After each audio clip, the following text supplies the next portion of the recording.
This Odyssey Elite also sprinted to 60 miles per hour in 6.6 seconds, really quick for a minivan and quicker than many three-row crossovers. The Chrysler Pacifica, clearly the Odyssey's biggest rival, claims a 7-horsepower advantage over the Honda but managed only a 7.3-second time in the same test. Whether putzing around town or merging into heavy freeway traffic, the Odyssey never feels as if it wants for power. Get on the throttle and the V6 emits a sonorous tone that would sound out of place in, you guessed it, an SUV.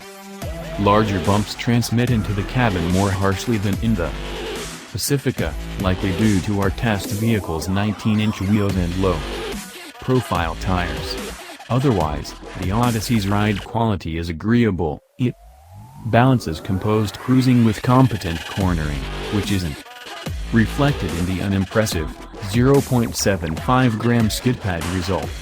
But it changes direction nimbly and drives like a much smaller vehicle. Steering effort is light, but the electrically assisted system is accurate and direct. We'd call the Odyssey a slam dunk dynamically, except for a brake pedal that feels like stepping on a slice of angel food cake. And it's more than just feel. Stopping from 70 miles per hour required 184 feet. A longer distance than any rival and, in fact, rather SUV-like. The Elite trim carries a hefty $47,610 price but brings leather seats, a heated steering wheel, ambient cabin lighting, a built-in vacuum cleaner, heated and ventilated front seats, and acoustically insulated glass to keep things hush-hush when perched on the soft, supportive front seats behind a blocky dashboard with large swaths of silver-colored trim. It's easy to forget that you're driving a minivan. The seating position is car-like and there's a clear view of the road ahead, but both the second and third rows can comfortably host adult-sized frames, unlike those in many three-row crossovers.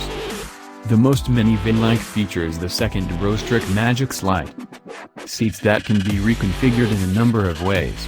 The Magic Slide seats are standard on X trims and above. They also can be unlatched and removed from the Odyssey altogether, but they're quite heavy. The two outboard seats weigh 68 pounds each, with the skinny middle seat coming in at exactly half that. The sliding seats mechanism remains in place after the seats themselves are removed, which means a completely flat load floor isn't afforded to Odyssey buyers. Chrysler's stow-and-go second row is a more elegant solution in our opinion. It folds into a large underfloor bin when not in use and provides a completely flat load floor, but it compromises seat comfort in the name of space efficiency. With the third row stowed and the second row removed, the Odyssey can hold 52 carry-on size suitcases, which is neck and neck with the Pacifica's 53 but a whopping 14 more than the Pilot. With all the seats in place, it's Odyssey, 11, Pacifica, 12, and Pilot, a measly 4. Bottom line, when it comes to hauling cargo, nothing short of a pickup truck beats a minivan. The 2018 Odyssey marks the introduction of Honda's newest infotainment system, and in every trim except for the base LX it's crisply rendered on an 8.0-inch touchscreen display, boasting a customizable layout of menu tiles that can be dragged and dropped to different locations. The new system is light years better than the outgoing models and includes Apple CarPlay and Android Auto. The Odyssey Elite comes with an in-car PA system that broadcasts through the vehicle's speakers as well as any headphones connected to the Elite's standard rear seat entertainment system, with onboard Wi-Fi Enabled through a 4G LTE data connection, passengers can stream video, iHeartRadio, Spotify, and the like through the ceiling. Mounted 10.2-inch flip-down display. Rear seat occupants can even keep an eye on trip progress and their ETA at the intended destination. A rear seat monitoring feature, called Cabin Watch, projects an image of rear seat passengers onto the main infotainment display. It's intended to be a handy way to keep tabs on he-started-it scenarios. But we found that young children were thrilled to see their own smiling faces on the screen. The eye rolls and glares don't arrive until they're older. Connected smartphones can be used to control the rear seat climate controls, send destinations to the in-dash navigation system, and upload songs to a rolling playlist. Combating device discharging are 3 USB ports, which is pretty stingy, and 4 power outlets, 3 12-volt and 1 110-volt.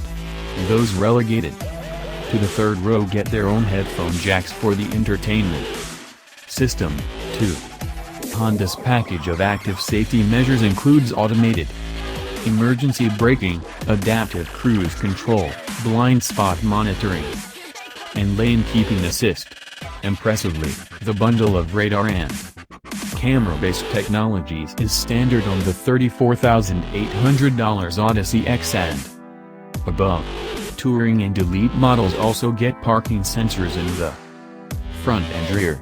The features work quite well, particularly the lane keeping assist function that wiggles the steering wheel to alert the driver to a possible lane departure just before it ever so slightly tugs the wheel to keep the Odyssey inside the intended lane.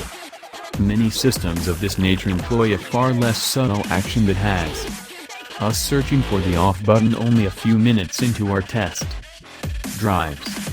So what makes a minivan a minivan? Sliding doors and removable seats certainly play a role, but their unrivaled interior space and innovative technologies are an even bigger part of their appeal.